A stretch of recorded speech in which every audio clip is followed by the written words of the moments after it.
Coucou tout le monde, j'espère que vous allez bien. En tout cas, moi je vais super bien.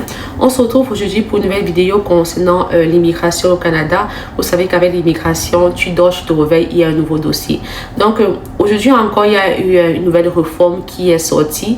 Bref, il y a eu deux nouvelles lois qui sont sorties concernant le statut étudiant étranger au Canada. Donc je tenais à partager cela avec vous afin de vous mettre en alerte et de vous aviser aussi d'être mieux vigilant pour les prochaines fois.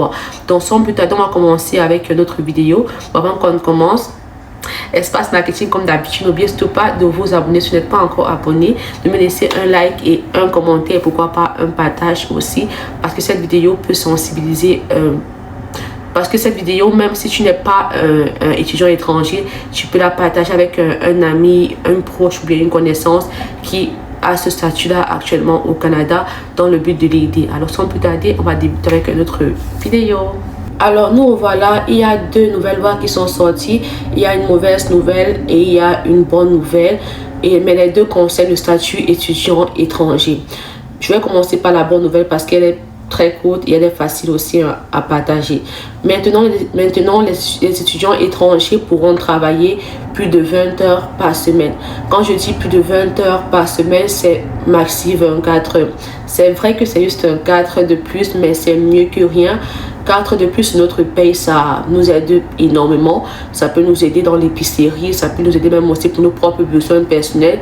Et pourquoi même pas à arrondir aussi nos fins de mois. Donc c'est ça la bonne nouvelle. Maintenant, c'est 24 heures pour les étudiants étrangers, donc qui peuvent travailler par semaine pour les étudiants étrangers. Et j'espère vraiment qu'avec le temps, ils vont essayer de revoir la situation et encore augmenter plus d'heures pour ce statut-là. Donc, c'était ça pour la première loi. Maintenant, je vais venir à la deuxième loi qui est la mauvaise nouvelle, qui est vraiment une très très mauvaise nouvelle. Mais pour vous expliquer pourquoi ça me choque autant, je vais vous faire une remontée dans le temps. Quand moi personnellement je suis arrivée au Canada, je pouvais changer de programme aisément sans pour autant renouveler mon CAQ.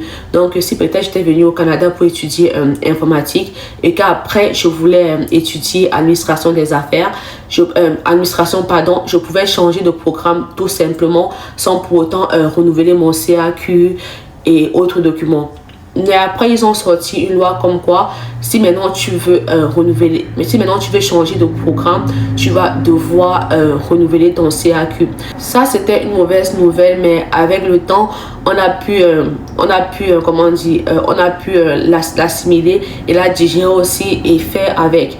Et dans le temps encore, quand je suis arrivée, je pouvais changer d'établissement aisément sans pour autant renouveler ni mon CAQ, ni mon permis de travail, ni mon permis d'études. Donc, je pouvais changer. Si peut-être j'étais venue pour étudier au collège en STIC et qu'après je vais étudier au collège de La Salle, je pouvais changer d'établissement sans aucun souci. Mais maintenant, ils disent que si tu veux changer, ne serait-ce que l'établissement. Donc, si par exemple, tu étais venu ici pour étudier au collège en STIC et que tu te retrouves au collège La Salle, tu vas devoir renouveler ton permis d'études. Si jamais tu t'entêtes à changer d'établissement sans pour autant faire un renouvellement, déjà tu n'es pas sûr d'avoir l'admission et aussi au niveau de l'immigration, tu risques d'avoir des blocus. Donc maintenant, les étudiants ne sont plus libres de changer les établissements comme ils veulent parce qu'ils vont devoir renouveler un permis d'études. Et moi, personnellement, c'est un risque que je ne conseillerais pas à une personne, à moins que vraiment il se sent très très mal dans son établissement où il est présentement, ou bien peut-être qu'on a coupé son programme, je ne sais pas. Donc, il faudrait vraiment une raison très très valable que tu ne peux pas contourner pour changer ton établissement. Je vous dis pourquoi. Parce que ne serait-ce que pour renouveler un CAQ, j'ai vu des gens qui ont attendu à peu près 8 mois pour avoir leur renouvellement de CAQ. Et je n'imagine même pas pour les permis d'études. Donc actuellement, à l'immigration, les choses se corsent et les demandes de résidence temporaire sont vraiment très très lentes. Donc moi, pas vraiment, c'est un risque à ne pas faire, à moins que vraiment tu aies une raison qui vaut vraiment la peine. Donc maintenant, les étudiants ne sont plus libres de changer d'établissement. Si tu veux changer, tu vas devoir renouveler ton permis d'études. C'est même pas le CAQ, hein, le permis d'études. La raison qu'ils ont donnée, c'est que il y a eu beaucoup de fraude dans le temps. Il y avait des gens qui disaient comme quoi ils viennent étudier un programme. Par ça, c'est du côté du CAQ. Il y avait des gens qui disaient comme quoi ils viennent étudier un programme à l'université. Et on leur donnait par exemple un visa de 5 ans. Et une fois ici, ils n'étudiaient pas à l'université. Ils se retrouvaient à travailler pendant plusieurs années. Et lorsqu'ils voient peut-être qu'il reste à peu près 3 ans ou bien 2 ans sur le permis d'études, ils se retrouvent maintenant à partir dans les cégeps pour faire des programmes qui sont courts, sachant que ça va pas les affecter pour qu'ils puissent renouveler le permis d'études. Donc il y a eu plusieurs fraudes de ce genre. Il y a aussi eu des étudiants aussi qui disent qu'ils viennent pour étudier et finalement ils n'étudient pas. Ils se retrouvent à demander plutôt un autre statut comme l'asile et etc. Donc il y a eu beaucoup vraiment. Donc je pense que c'est une accumulation de tous ces fraudes là de tous ces fraudes là ou bien de tous ces changements de parole au niveau des étudiants étrangers qui ont amené le gouvernement qui ont amené l'immigration au Canada à maintenant mettre les blocus de partout. Donc maintenant, si un étudiant veut venir au Canada, il doit bien réfléchir sur son programme d'études. Il doit être sûr que c'est vraiment ce programme-là qu'il veut étudier. Soit il doit aussi bien réfléchir sur son choix d'établissement. Donc on ne choisit plus les établissements juste à la tâtonne comme ça, parce qu'on sait que si tu es là-bas, c'est sûr qu'on te donne le visa et tout. Donc maintenant, on réfléchit bien au choix de l'établissement. Et on prend l'établissement aussi qu'on peut payer aussi, parce que tous les étudiants ne sont pas pareils. Il y a ceux qui sont plus chers et souvent les étudiants étrangers se retrouvent à changer d'établissement de cégep parce que où ils ont trouvé c'est moins cher que l'autre. Donc vraiment, avant de vous engager maintenant pour étudier au Canada, réfléchissez bien sur votre programme et réfléchissez aussi bien sur votre choix d'établissement.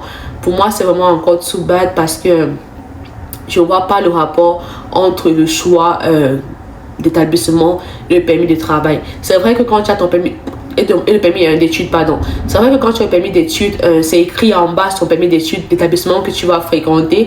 Je sais pas si je sais pas si c'est ce qu'ils veulent voir. Donc ils veulent vraiment voir l'établissement choisi sur le permis d'études, je ne sais pas, mais pour ma part vraiment ça n'a pas de sens. Mais bon, c'est l'immigration et quand tu es dans un pays, tu vas devoir t'y faire avec les lois. Pour ma part, vraiment, j'espère qu'avec le temps, ils vont essayer de voir ça et aussi de moins visser les choses aussi. Donc, pour le moment, ce sont ces 2 nouvelles lois-là qui sont sorties, qui concernent le statut étudiant étranger. Maintenant, vous pouvez travailler vous pouvez travailler 24 heures par semaine et la mauvaise nouvelle c'est que vous n'avez plus le droit de changer d'établissement aisément. Donc si jamais vous voulez changer d'établissement, vous devez juste refaire un renouvellement de permis d'études. C'est ça. Donc ça sera tout pour notre vidéo. J'espère que j'ai pu être assez explicite, mais je vais mettre le lien ici en dessous pour que vous puissiez naviguer plus sur le sujet de l'immigration parce que j'ai juste l'essentiel en fait en prenant quelques exemples, mais si vous lisez vous allez plus comprendre les raisons et aussi plus en savoir plus aussi sur les nouvelles lois. Donc c'est ça pour le moment et j'espère vraiment que ça va pas vous décourager, mais ça va juste vous vous permettre d'être plus vigilant dans vos choix d'études au Canada. Donc ça sera tout. On se dit à très bientôt pour la prochaine vidéo. Mais n'oublie surtout pas de t'abonner si tu n'es pas encore abonné, de me laisser un like et un partage. Bisous.